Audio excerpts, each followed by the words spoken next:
Sam Lani. So, ito po yung request mo na sewing machine para mapanood nyo po yung full video tutorial ng ating sewing machine. So, ito po yung transformer natin, ma'am, at isasaksak natin dito. Okay? Then, ito naman po yung wire natin. Yung wire natin, dito po natin yan isasaksak, ma'am. Okay? Then, ito naman po yung saksakan dito. Then, on and off po siya, ma'am. Ayan.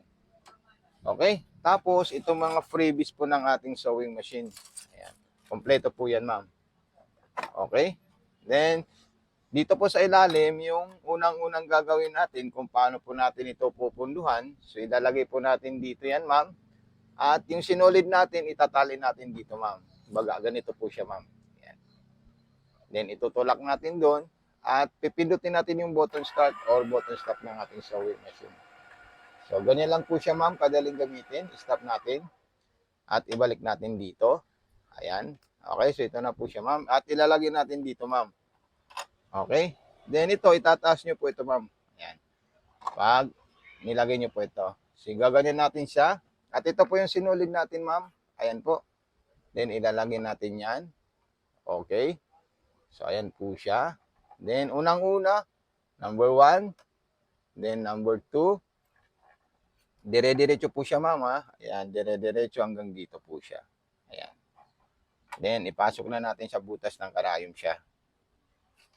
Okay? Kasi kailangan po natin yan ipasok sa butas ng karayom para makita natin yung performance ng ating sewing machine. Ayan. So, ilalagay natin yan sa butas ng karayom po, ma'am. Then, pagkatapos po niyan, hawakan nyo lang po ito, ma'am, at ikutin nyo po ito, ma'am. Ayan. Tapos, kakainin niya po yung sinulid sa ilalim. Ayan. Okay?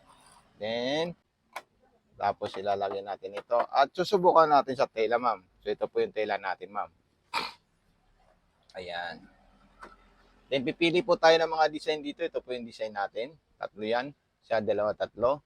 Gusto niyo po ng zigzag? Ayan. Ito is speed control. Lagyan natin sa medium. Then, start button, tsaka stop button. So, ayan po siya, ma'am. Ayan. Then, stop. Pwede rin po ito. Yung reverse niya, long press po siya, ma'am. Ayan. Okay. Then, tuloy natin siya ulit. Ayan. Then, pwede nyo po yan i-check, ma'am, kung sakaling gusto nyo makita yung performance niya sa itaas at saka yung sa ilalim. So, ito po yung itaas natin. At ito naman po yung ilalim natin. Napaka-solid, napakaganda. Okay, then, kukuha tayo ng straight line. So, ayan. Straight line, ipindutin natin yan. Ayan. Then, kung gusto nyo po malalayo, ito ilaw po ito, ma'am. Ayan. Para to sa distance or spacing. Ayan. Gawin natin malalayo po siya, ma'am. Ayan. Ito yung masinsin niya po, ma'am. Ayan po yung malalayo niya. Pwede nyo pa isagad. Yung sa nyo lang po ito, ma'am.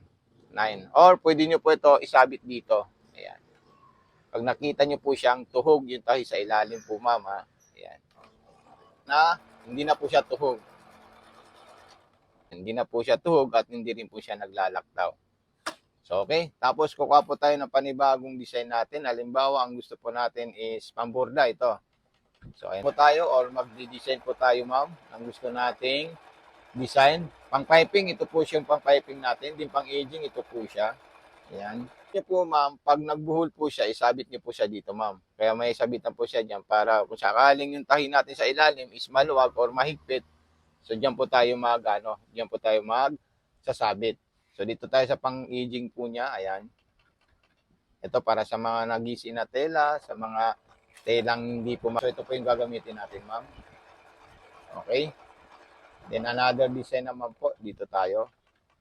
Ayan.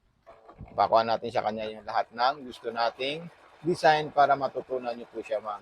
At kung sakaling kayo po ay may katanungan, may concern, wag po kayong mahihiya mag-message sa akin, ma'am. Kasi itututor po kayo at i-guide ko po kayo, ma'am. So, ano pang gusto nating design? Yung pang button hole or pang walis, yan. Okay, kung tayo gagawa ng pang button hole po, ma'am, ang magandang gagawin nyo po, ma'am, is kukuha po kayo dito sa dalawa na to. Ito po siya. Ayan. Walis, button hole. Tapos, mayroon po tayong binababa doon. Ayun po siya, ma'am. Ito. Ayan. Ibababa lang po natin yan. Okay, pag naibaba po natin yan, i-press natin paabante. Ayan ha. Ayan. Kasi yan po yung guide ng button holder natin. Tapos, press natin paatras. Ayan. Then, press natin paabante ulit. Kasi bubuuin niya po yung button holder once na hindi niyo po siya binitawan. Pag binitawan niyo po siya, hindi niya po mabubuo, ma'am. Okay, so ayan. So, kayo na po, yung bahala kung gaano kalayo o gaano kahaba yung ipapagawa niyong button hole sa kanya. So, ito po siya, ma'am. Ayan, napaka-perfect po siya. Okay, then yung pang-piping naman po ng ating sewing machine ang ating gagawin. So, ito po siya. Pang-piping po yan para sa mga t-shirt. Ayan. Then, kung mabilis po siya, pwede nyo po siya ilagay ng medyo mabagal-bagal. Ayan. Kung hindi pa po kayo sanay, ma'am. Basta ito, distance ng straight line, distance ng zigzag line. Okay, so ito po siya, ma'am. Ayan. So, napaka-solid po yan, ma'am, at napakagandang sewing machine. Itong napili nyo. Kasi kompleto po siya ng gamit. May kasamang transformer, may accessories, may pressure pot, at may dalawang klaseng needle. So, okay, ma'am. So, ito na po siya, ma'am. So, maraming salamat po sa iyo, ma'am. God bless and more power po and peace out po and happy shopping po, ma'am. Okay.